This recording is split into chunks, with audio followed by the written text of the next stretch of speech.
짠! 안녕하세요 여러분들. 역사는 책부터 묻었다. 자 여러분들 오늘 이제 개항기 마지막 시간입니다. 문화파트를 공부할 텐데 이 시대를 떠올리면 이런 생각이 들어요. 여러분 제가 한번 질문을 한번 던져볼게요. 여러분 이 질문에 대해서 어떻게 생각하세요? 우리나라 인구가 얼마예요? 5천만. 그죠? 교과서에도 써있단 말이에요. 근데 여러분 그거 생각 안 해보셨어요? 그러면 우리나라 인구가 5천만이면 이 땅 한반도에 살지 않고 밖에 살고 있는 또 다른 코리안들, 그들이 이 내용을 들었을 때 뭐라고 생각할 것 같아요? 우리나라 인구가 5천만, 그럼 우리는 뭐지? 라는 생각 하지 않을까요, 여러분들? 실제로 그래요. 그러니까 분명히 정체성을 갖고 있는, 한국이란 정체성을 갖고 있는 사람들이 이 땅에 소속되어 있지 않은 듯한 그런 느낌, 그리고 왠지 모르게 우리의 의식 속에 이 땅 한반도에서 살고 있지 않는 사람들은 무언가의 차이, 무언가의 차별, 무언가의 다름이라는 기준을 은연중에 갖고 있어요. 한번 여쭤볼게요. 여러분들, 도산 안창호 선생님은 재외 동포십니까? 아닙니까? 여러분 이제 살짝 고민들이 돼요. 예, 실제로 이렇게 얘기하면 항의하시는 분들도 계세요. 왜 도산 안창호 선생님이 재외동포냐고 이렇게 이야기합니다. 근데 참 놀라운 건 도산 안창호 선생님의 부인과 자식들은 재외동포라고 또 이야기해요.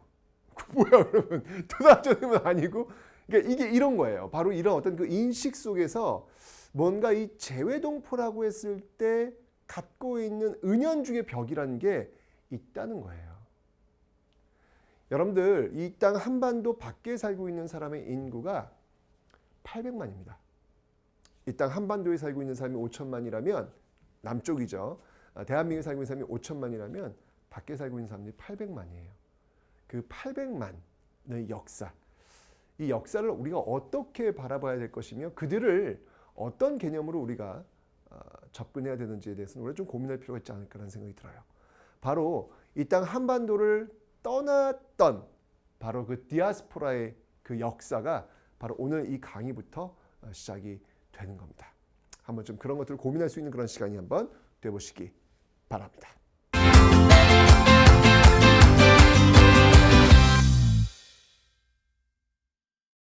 자, 먼저 여러분들 언론, 이 신문부터 한번 좀 살펴보도록 하겠습니다. 지금부터 여러분들은요,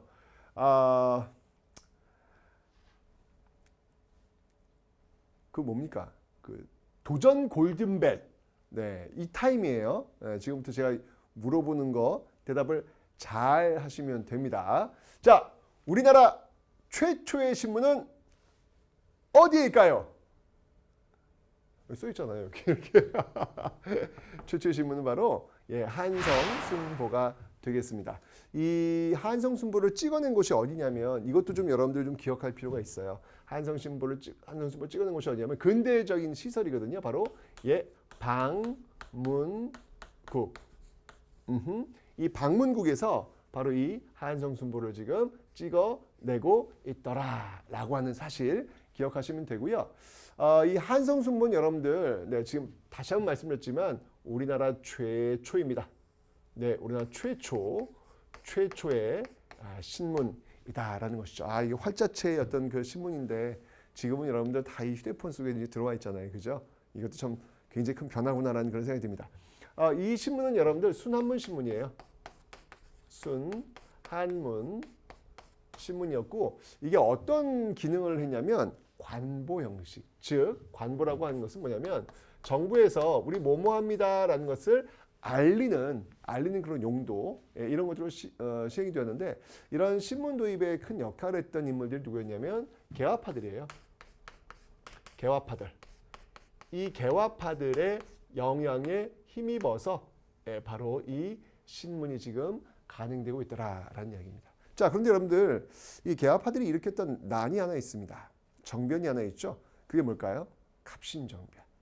여러분들 제가 요 라인을 지금 하나 그어놨어요. 라인을 지금 하나, 둘, 셋, 세 개 그어놨는데, 1884년 라인과 1894년 라인과 1904년 라인 이렇게 세 라인을 만들어 놨어요. 여러분들 이 라인마다 들어가는 요 시기에 볼 수 있는 모습, 즉 1884년 이전에 볼 수 있는 모습, 1884년과 94년 요 사이에 볼 수 있는 모습, 또 1894년과 1904년에 볼 수 있는 모습, 또 1904년 이후에 볼 수 있는 모습들.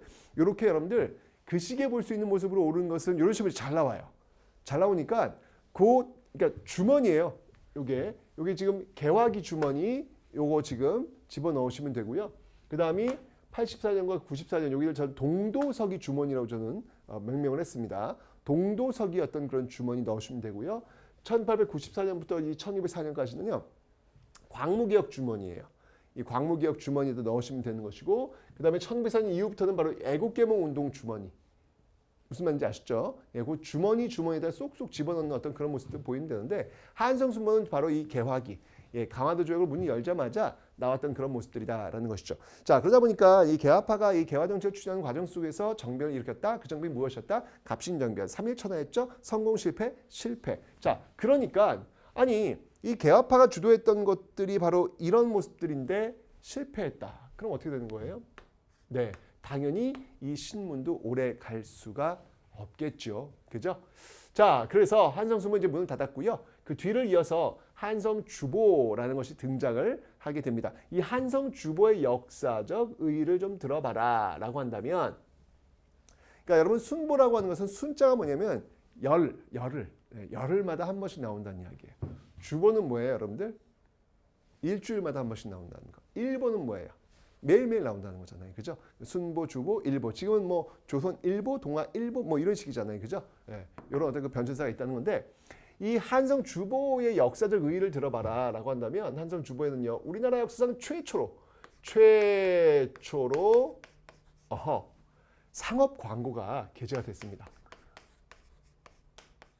상업 광고가 게재되었다. 예, 최초로 상업 광고가 게재되었다. 이게 바로 한성주보다라고 하는 거. 이것도 하나 좀 기억해 두면 좋겠죠. 자, 여기서 동도서기 즉 1884년 급진개화파에 의한 갑신정변은 실패에 돌아갔지만 여전히 개화 정책들은 이어가고 있더라.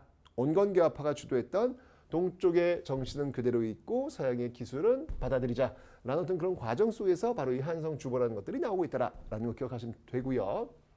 자, 그다음에 이제 1894년 갑오개혁 라인이에요. 갑오개혁 라인 이후에 등장했던 신문이 있으니 이 신문이 바로 독립신문이더라. 여러분 독립신문이 나오게 된 그 배경은 잘 알고 계시죠? 우리 배웠습니다, 여러분들. 독립신문, 독립협회, 독립문. 아, 그 당시에 아관파천이 있었네. 고종이 러시아 공사관으로 갔구만. 돌아오시오! 라고 이야기하는 과정에서 바로 이런 언론 독립신문이 등장했더라. 라고 설명을 드렸고요. 자, 이 독립신문의 그럼 역사적 의의는 뭐가 있을까요? 있습니다. 이거는요, 바로 최초의 민간. 최초의 민간신문이다. 라고 하는 역사적 의의 기억하시면 되고요. 그리고 여기는요, 한글뿐만 아니라 영자.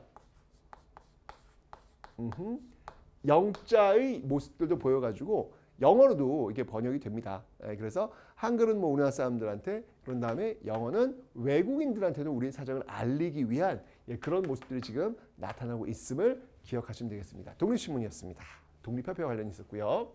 그 다음에 그 이후에 이제 아간파천 이후에 이제 대한제국이 선포되잖아요. 그죠? 그때 등장했던 신문들이 바로 이 제국신문과 황성신문인데 이게 왜 대한제국 시기에 등장했던 신문일까? 알 수 있는 방법이 있어요. 여기 보세요, 여러분들. 이것만 딱 이 신문의 제호만 봐도 이 시기는 대한제국 시기구나라는 것을 그냥 떡하니 알게 되죠. 그죠? 자, 먼저 이 제국신문 같은 경우 여러분들 이걸 누가 주로 많이 봤냐면 제국신문은 굉장히 순한글 신문이에요. 제국신문은 이건 순한글이어서 누구나 읽기 쉽도록 그래서 서민들이 주로 봤던 그런 신문이고요. 그 다음에 황성신문은요. 이 황성신문은 한자가 많아요. 한자가 많아가지고 유생들이 주로 많이 보는 그런 신문들이었다라는 것을 기억해 두시면 되겠습니다. 유생들이 지금 주로 보고 있는 신문이다. 자, 그런데 이 황성신문하면 여러분들 우리는 너무나도 잘 알고 있습니다. 왜? 이 황성신문에 실렸던 너무나도 유명한 글이 하나 있다라고 우리는 이미 배웠어요. 을사늑약할 때 우리 배웠습니다. 그게 뭐였죠? 바로 장지연의 시일야 방성대곡. 시일야 방성대곡. 장지연의 시일야 방성대곡이 실렸던 신문이 바로 이 황성신문이더라 라고 설명을 드렸습니다. 그죠? 장지연의 시일야 방성대곡. 오늘 목놓아 통곡하노라.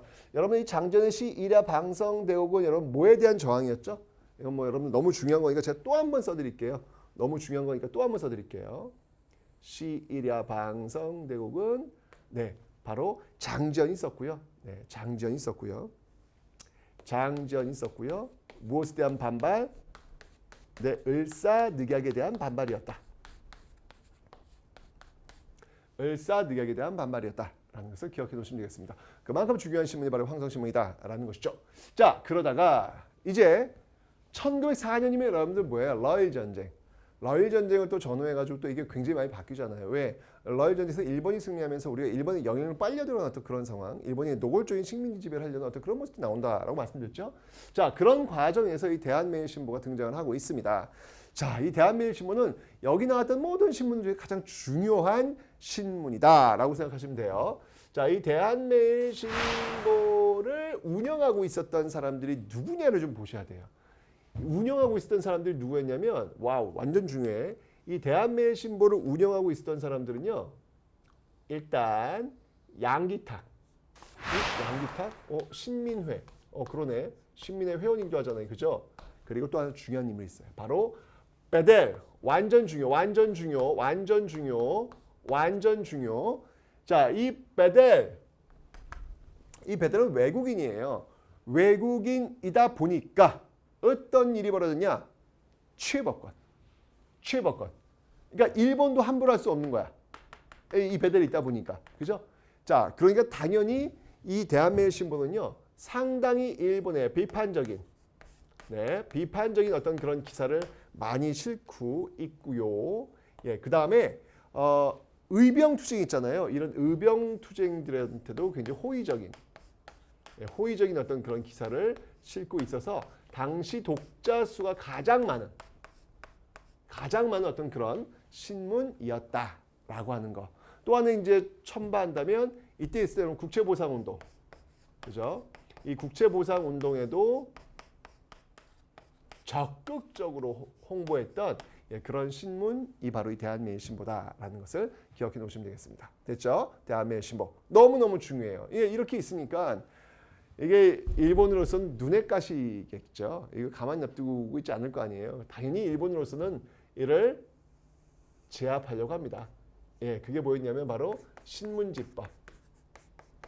이 신문지법 만들어가지고 어떤 일이 있더라도 이 대한매일신보를 좀 억압하려는 어떤 그런 모습들이 나타나고 있더라라고 하는 거 기억해 놓으시면 되겠습니다. 어쨌건 이제 이런 어떤 그 언론 활동들이 어떤 모습들이 있었기 때문에 당시 어떤 그 상황들을 좀 알릴 수 있었고 외국에도 좀 이야기할 수 있는 어떤 그런 토대가 되지 않았는가라는 그런 생각이 듭니다. 자, 나름대로 문이 열린 상황 속에서 바로 이 신문이라는 언론이라는 그 모습들이 이렇게 자생적으로 발달하고 있었음을 여러분은 지금 확인하셨습니다.